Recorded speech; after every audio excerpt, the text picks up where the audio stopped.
Let's talk about retirement accounts today. I'm sure you guys maybe know about the term, about how everyone says save for retirement, but you often wonder, how does it actually work? What accounts exist? What advantages do they bring? So let's talk about it today. When people hear the phrase retirement, it always sounds pretty abstract. It's typically something that feels very far in the future. It's decades away if you're young like me, and it just sounds really complicated. But the idea behind retirement really is quite simple. It is just the fact that at some point in your life, we all hope that we're going to stop working. Maybe it's when you're in your deep 60s or hopefully not your 70s, but at some point, everyone is like, I need to stop working. You're going to get too old. You can't take care of yourself in the same way. You can't climb up the steps as much, right? And so you want to get to a place where you can just enjoy the final years of your life.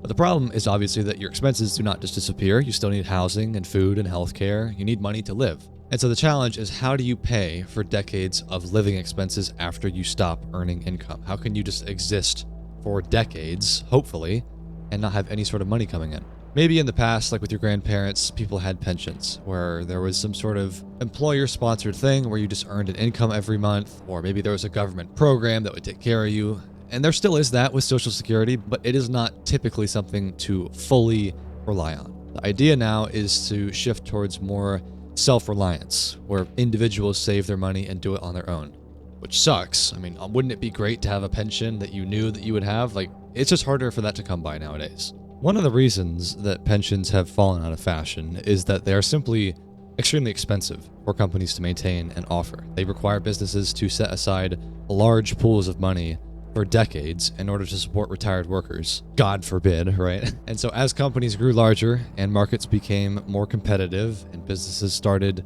feeling the struggle of having to pay for all that stuff, they started saying, let's shift away from pensions. So instead of guaranteeing retirement income themselves, the companies, they began offering retirement investment accounts that employees could then contribute to during their careers. So in other words, the responsibility for retirement savings moved away from employers towards the employees. Isn't that nice? And that shift is one of the main reasons that retirement accounts like 401ks and IRAs have become so widespread. So let's get into some of these retirement accounts. At the core, the retirement account concept is simple. They are investment accounts with special tax rules, and inside of these accounts, people typically invest in things like stocks, bonds, index funds, mutual funds, with the goal being that the money is going to grow over time over the course of decades. But what makes retirement accounts different from a normal brokerage account, one that you could just open with any sort of firm and just put your money in, is the tax treatment. Governments want people to save for retirement because if a ton of people reach old age without having savings, the financial burden often falls on public programs. It could hurt the economy. So to encourage long-term investing, governments created retirement accounts like 401ks that have these tax advantages. And these tax advantages, I'll talk about them in a second, they can manifest in different ways, they depend on the type of account, but the general idea is always the same. You receive some kind of tax benefit in exchange for keeping that money invested for a long period of time. So let's talk about two major types of retirement accounts. Most accounts are going to fall into two broad categories. And the difference between them comes down to this simple question. When do you pay taxes on the money? The first type of account you could call a pre-tax account. That means that the money that you contribute reduces your taxable income. So for myself, for example, right? I lived at home when I graduated from college. I didn't have a lot of living expenses, so I was able to contribute heavily to my 401k with my company that I was working for at the time. And I think I put in like, $23,000 or something in a given year. That knocked $23,000 off of my taxable income for that year. So while it's not tax-free, it is what you could call tax deferred. You are reducing your taxable income by investing in it now, but later, when you try to withdraw money from that account, maybe once you're in your 60s, you would then pay taxes on that income later. That is the crux of what a standard 401k is. You're reducing your taxes now, and you're going to pay taxes on that money later. In the second type of account, you pay taxes today, but the money can grow and be withdrawn later tax-free. That is what you might think of when you hear of a Roth IRA. Both approaches between the tax-deferred account and the Roth-style account, they are designed to encourage long-term investing. They just shift when the taxes happen, pretty much. Some people prefer that the tax break happens today, meaning investing in a 401k style account, while others prefer the tax-free withdrawals later, like a Roth. Let's talk more specifically about the 401k. This is one of the most common retirement accounts in the United States. A 401k is an employee-sponsored retirement plan, which means that it is offered by whoever is employing you. Not every business is going to offer this. Like if you're a contractor, maybe you won't have a 401k offered to you, but a lot of standard office jobs in the US have this as an option. And so when you enroll in a 401k, you're basically saying a portion of my paycheck is automatically going to be directed into that account. It's not even going to reach my bank account. Like when I had my day job, a portion of my paycheck would just go straight to the 401k. It would never even hit my bank account. And that money is then invested into funds inside of the 401k. In my case, it was done automatically. I didn't even have control over it. The company would manage the money for me.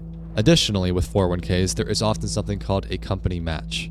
This means that when you contribute money into your 401k, a company can often contribute additional money to match whatever you have just invested.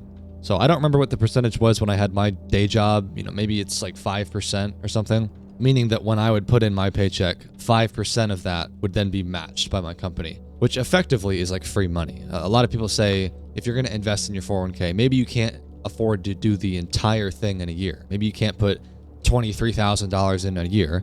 But if the company is offering you, let's say, a 6% match, you could at least try to get the company match. So if the company is offering you 6%, you could at least put in 6% of your income towards your 401k. And so this is one of the main reasons that the 401k plan is so powerful. Employers are incentivizing you to put money into your 401k through the match. And as you put money into your 401k in a year, you are reducing your taxable income. But obviously, there are limits and rules around how much you can contribute per year. And when you can withdraw the money, it's not infinite, and those rules are designed to ensure that the account is actually used for retirement rather than short-term spending.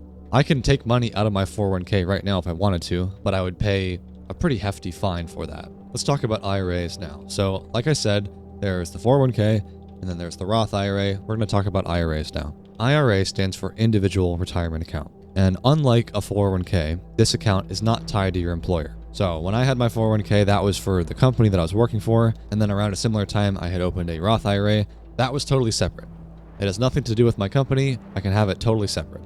So that means that even if your job does not offer a retirement plan, maybe you are a contractor where your employer does not give you a 401k, you can still save and invest money for retirement using an IRA. It has nothing to do with your job.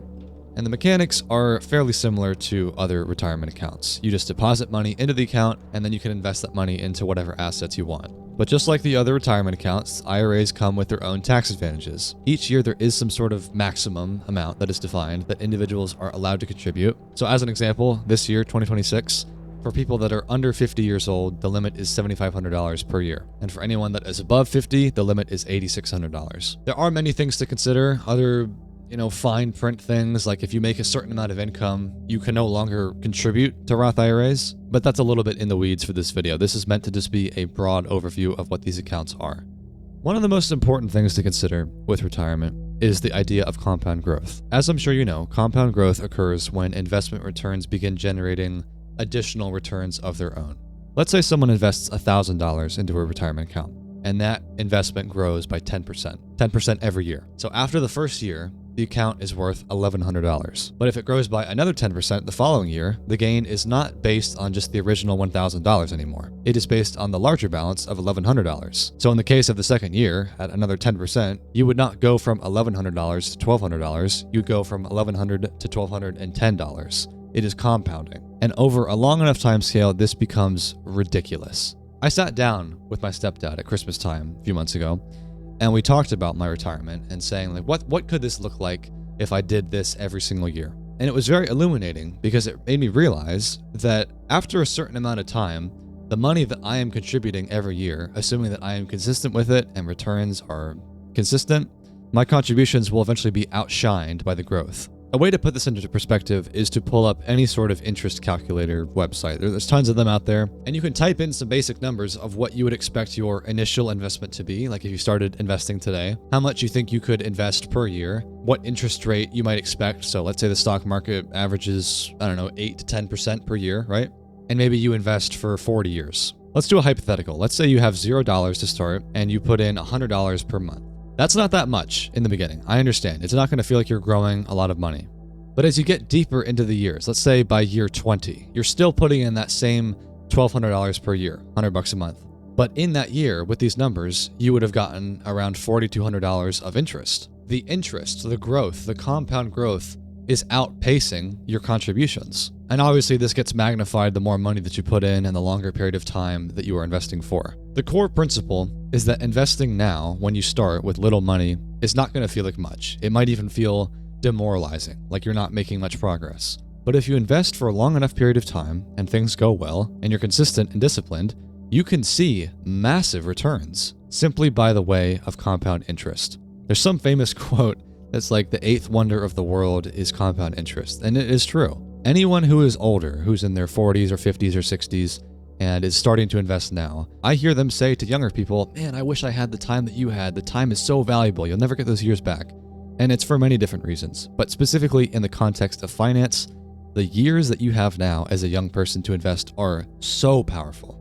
Even small, regular contributions can grow into surprisingly large balances. I was genuinely shocked when I sat down with my stepdad and we talked about finances and retirement at Christmas time. It's illuminating to see what the money could look like if you do this amount per year in 30 years from now. So it's food for thought. Everyone is different. Everyone can contribute a different amount. Some people live paycheck to paycheck and simply cannot afford to do this. But if you find yourself having disposable income and you keep your expenses low, there is something to be said about the power of compound interest and investing while you're young. So I want to keep this broad. Let's wrap this up.